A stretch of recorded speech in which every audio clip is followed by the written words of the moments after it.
It started like any other peaceful Sunday morning in Redstone Valley. Quiet, pine-scented community nestled beneath rolling hills and orange-tinged skies, where sunlight filtered gently through tall oaks and the mountain breeze carried the smell of dew-soaked earth.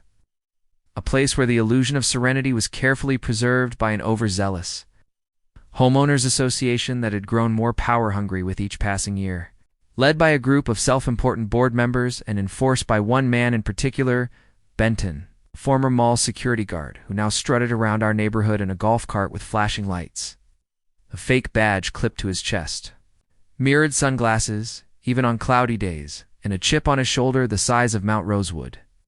A man who treated every slight against HOA rules like a felony offense and carried a sidearm as though he were patrolling a war zone. Not a suburban trail where kids rode bikes and retirees walked poodles in sun hats and sandals, and on that particular morning, I had done nothing different than I had 100 times before, leashed up Max, my golden retriever and best friend of 7 years, a loyal, gentle dog who never growled at a soul and loved to chase pine cones and greet squirrels with a wag rather than a bark, and we set out down the trail that looped behind my house, across a small footbridge, and along a gently sloping incline that technically, according to an ancient and barely enforced property line, brushed against the common space owned by the Redstone Valley HOA, though for years that had never been a problem, since the path was well-trodden, shared by dozens of neighbors, and had become an unofficial walking route for morning strolls. Joggers and dog walkers alike, a peaceful corridor where small-town kindness often prevailed until that morning, when the sound of crunching gravel behind me made me turn to see Daryl's white HOA golf cart speeding toward me, blue light flashing, his brow furrowed and hand already resting on the grip of his holstered pistol. And I remember raising a hand to wave, figuring it was another one of his pointless warnings about leash laws or invisible fence boundaries or some ridiculous interpretation of the rulebook. But what I wasn't prepared for what still replays in my mind like a broken film reel was the way he leaped out of the cart, barked something about trespassing and HOA ordinances being violated with intent, and without any further words or escalation, drew his firearm and fired a single shot before I could even finish shouting, "Wait, what are you doing?"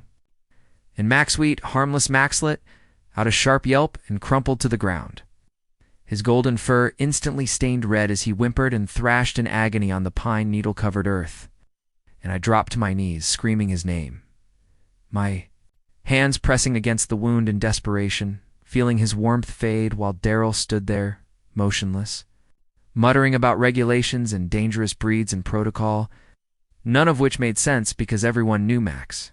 Everyone loved Max, and I remember shouting at Daryl, asking him what the hell he had just done, but he just looked down at me like I was a criminal and said in the coldest voice I've ever heard, "You were warned about walking on private HOA property. This is what happens when people ignore the rules," and then he turned and drove off, leaving me there, shaking, crying, bleeding into the dirt with Max in my arms, my heart broken, my mind spinning, and rage boiling in me like never before. And in that moment, something in me changed.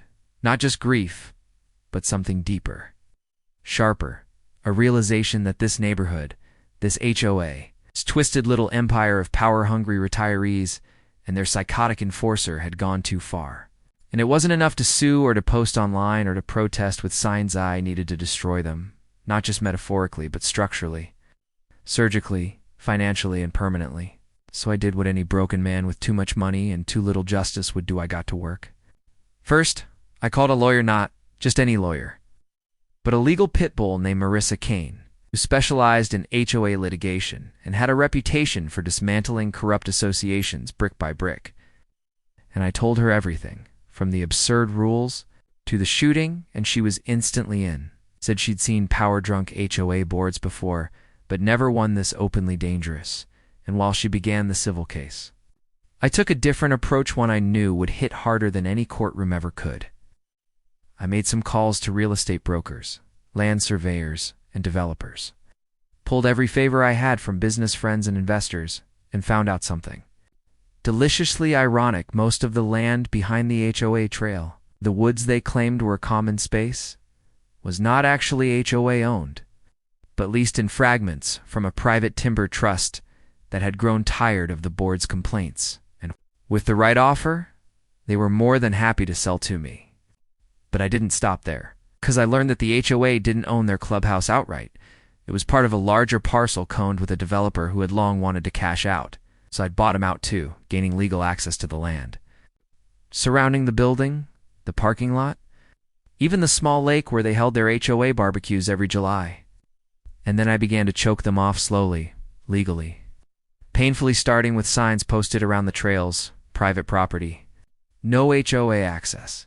Trespassers will be prosecuted, followed by letters to every resident informing them that their access to several key trails, dog parks, and scenic spots was now restricted due to the HOA's failure to negotiate access agreements. And the backlash was immediate. Neighbors furious at the board, demanding answers, threatening to leave. And then came the medias. I called them too. Local stations and national outlets, hungry for a dramatic story. And oh, did I give them one. Golden Retriever gunned down by HOA enforcer over private.